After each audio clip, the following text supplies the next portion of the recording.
Namaskaram. Today we have a glorious, splendid opportunity to have with us His Holiness Swami Swaroopananda, Head of Chinmaya Mission worldwide. Thank you very much, Your Holiness.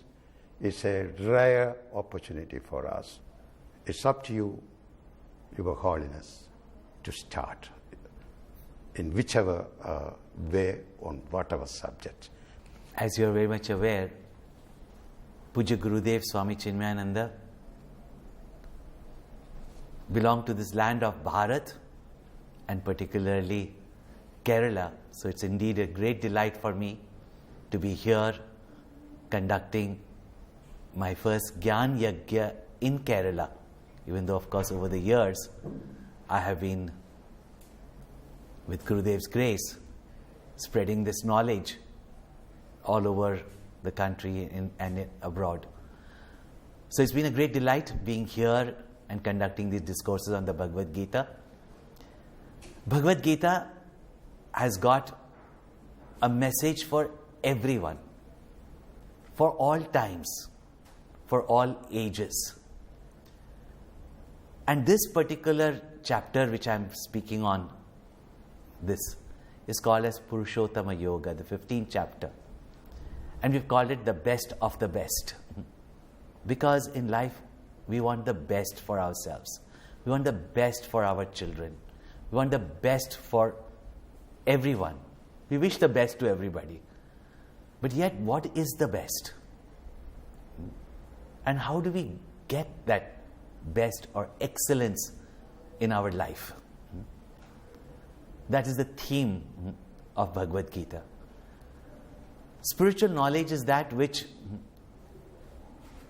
brings out not only the best in us, but reveals to us our true infinite nature. So that is the main theme of the Bhagavad Gita, and how we can become productive members of society, living in harmony.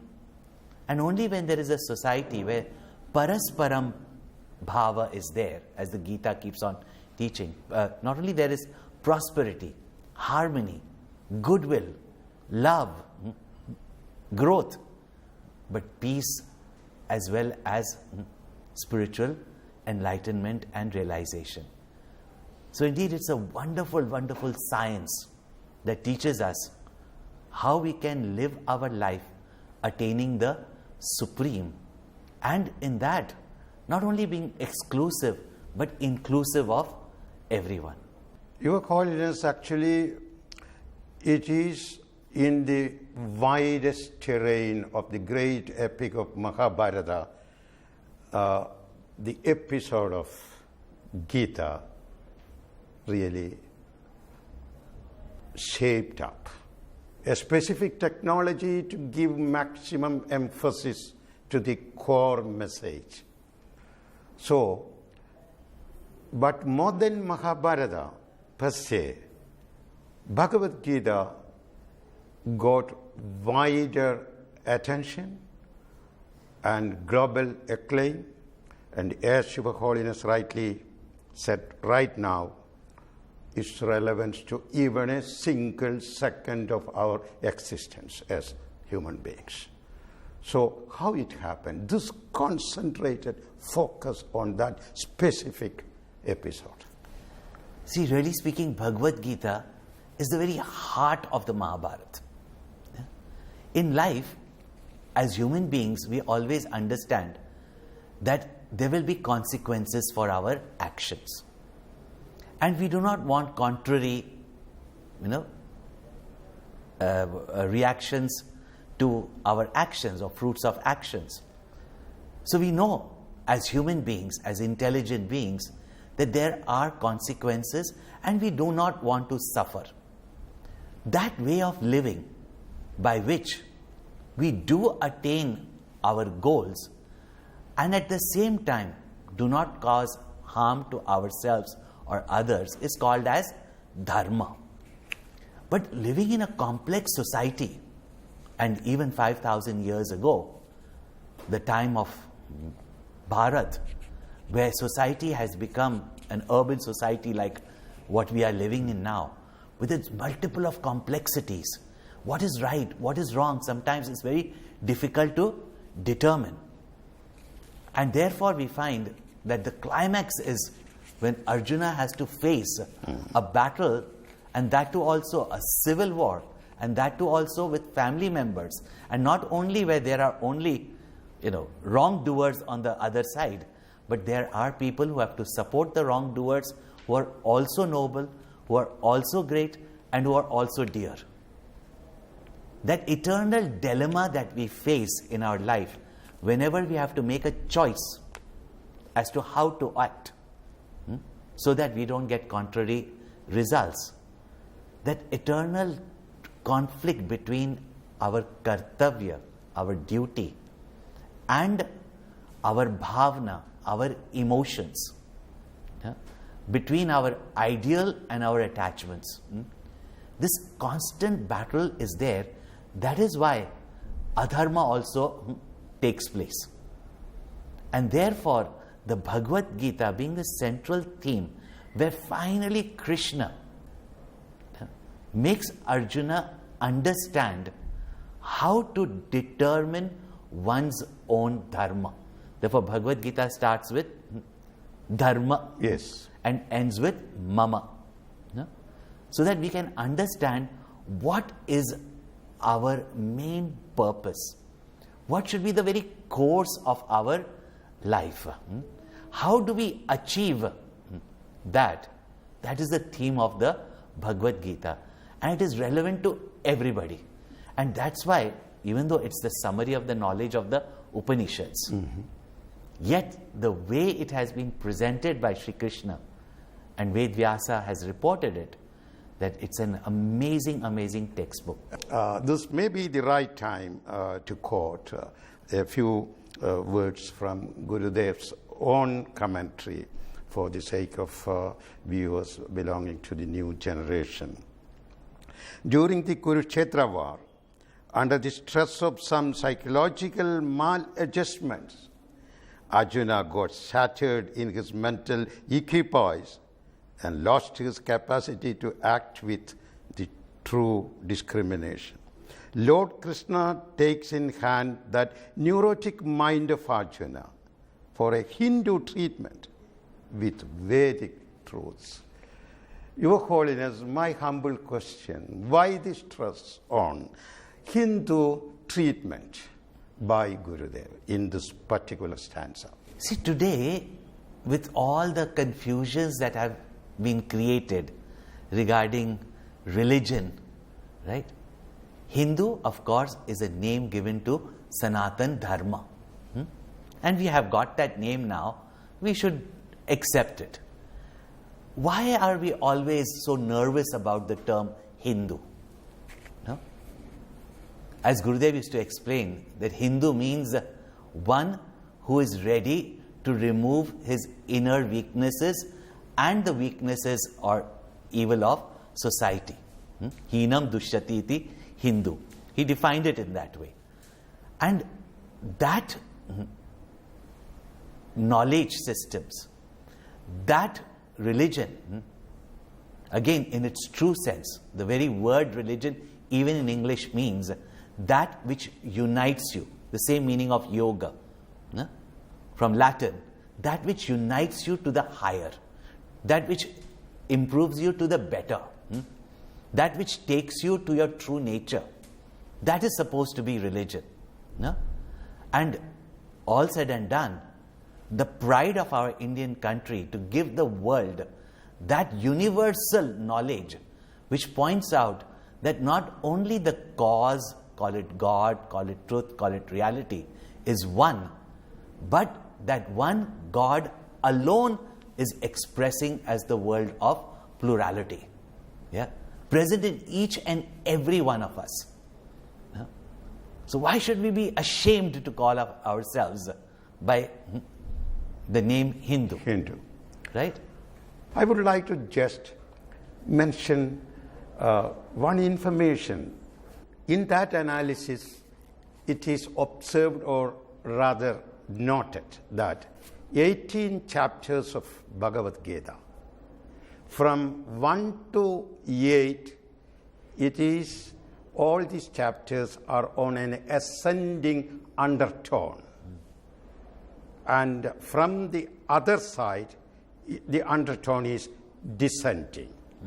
And the very center of Bhagavad Gita is highly action-packed, emotion-packed, like an arrow. So all other chapters served as a bow, and this center focus chapter is the arrow. So even the design of Bhagavad Gita as a book or a chapter is highly spiritually technological. How would Your Holiness respond to this observation? Well, I must always say that Bhagavad Gita always teaches us to hit the mark. Yeah? Yes. To be focused and to reach your destination.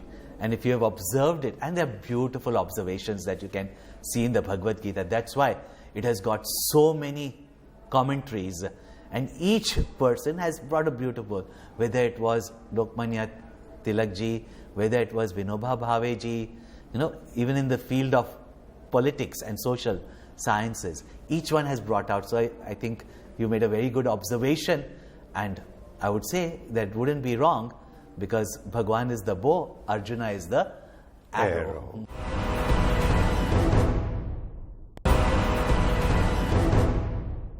And going back to that strategic, dynamic and realistic definition given by Gurudev, Swami, Chinmayananda to religion, religion is philosophy in action. Yes. So Indian philosophy is in action, Yes. is really the Hindu dharma. Yes. Your Holiness, that can be interpreted in that style? Yes. See, every science has to have its theory and its Right. applications. Yeah. What is a religion without a way of life, and what is a way of life without the higher ideals of religion? No? But yes, most people today understand religion as some dogmatic theories, etc. So did Poojya Gurudev himself, growing up in this land, thought that all religion was, just humbug, just some beliefs, some superstitions, some blind following. It is only when he met such great masters like Swami Shivananda Maharaj, Swami Taponji Maharaj, and understood that what is the true meaning of what we do under the name of religion. What is the true essence of the teachings of all the great rishis, the spiritual masters, and the great, saints of the world. When he understood that, that is why he came down from the Himalayas. Even though in the Himalayas very few teachers were left, and all the saints there said, stay back in the Himalayas, few students will come. But he himself knew that, brought up with this type of education, which he had been brought up, like all of us are brought up, that we begin not to learn, but to just defy. And he also was a very defiant person, as you know. Yes, yes. Yeah. And he, as he says, he went to the Himalayas to find out what is this Yes. religion, what is this, but not to defy, really speaking, to learn. And when he found out that how it has got the solution to the world's problems, his heart really melted. And we can see that from his work. And some of you have already met him, know of him, that here was this man who worked literally 20 hours a day only to spread this knowledge of Vedanta, this pure knowledge of Hinduism, which is Vedanta, to the maximum people. And what he achieved, really speaking, we all came to the mission with a logical bent of mind, questioning, and he was able to satisfy every youth's question, and reached out, and the world remains aghast that how that depth of the highest spiritual knowledge to be integrated with our day-to-day living, to make productive members of society, ever ready to serve with dedication. In a nation building program, he came down and he worked for so many years, from the smallest villages to the largest cities. And his love for it, you can imagine that how passionate was this skeptic man who went to the Himalayas to expose the religious bluff, and turned out to be such a great person whose work shines even today as something that is amazing. Your Holiness, usually we do mention transformation. Yes. Whenever we refer to great sages, personalities, individuals. In Gurudev's case, would it be right if we may do it differently a little bit, Your Holiness, that it was not transformation, but it is an eloquent transition, what has happened in Gurudev's life. From a rebellious freedom fighter, a very articulate journalist for a brief period, and this great inquiry into truth, and at the feet of great sage Swami Shivananda, enlightenment. And then, as Your Holiness now very generously explained or briefed, spread across the globe. So the spread of Gurudev across the globe is a tranquil transition of a philosophy into a global action. And you are now symbolizing that great spread as the head of Chinmaya Mission worldwide and as the chairperson of Chinmaya Vishwa Vidyapeeth or Universal University. How the modern Western young generation or African youth or the Asian youth or our own Indian youth responding to that great message of Gurudev? A lot of my work has been earlier days abroad only, because I met Gurudev abroad and then he sent me abroad to do most of the work.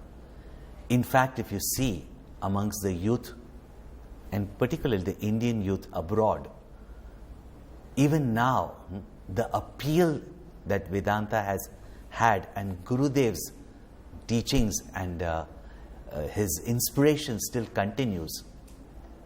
Every year we have global youth camps, and you see people, all the youngsters who have not even, probably were born when Gurudev attained Mahasamadhi almost 25 years ago.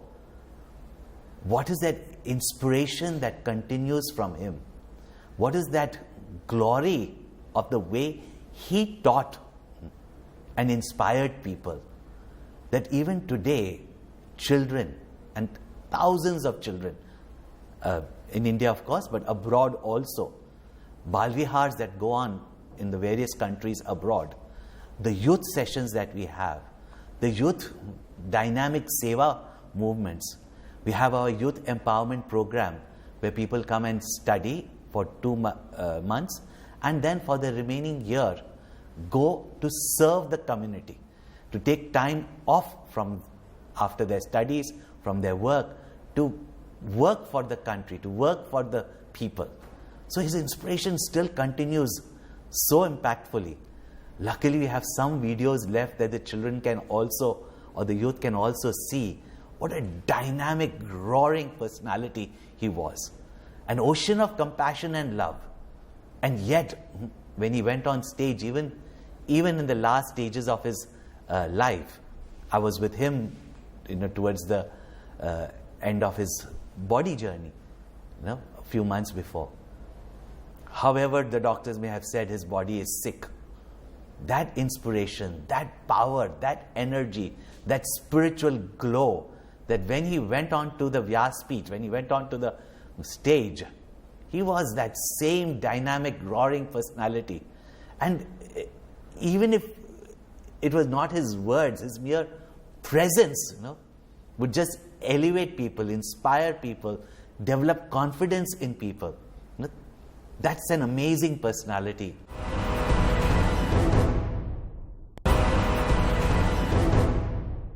What is the strategy of Chinmaya mission to update by itself and to adapt to the needs of the modern society? See, every master in our Indian culture, Bharatiya culture, as Sri Krishna says, that yada yada hi dharmasya glanir bhavati bharata abhyutthanam dharmasya tadatmanam srijamyaham paritranaya sadhunam vinashaya cha dushkritam dharma samsthapanarthaya sambhavami yuge yuge. And as Gurudev would say, every master is a call of his time. And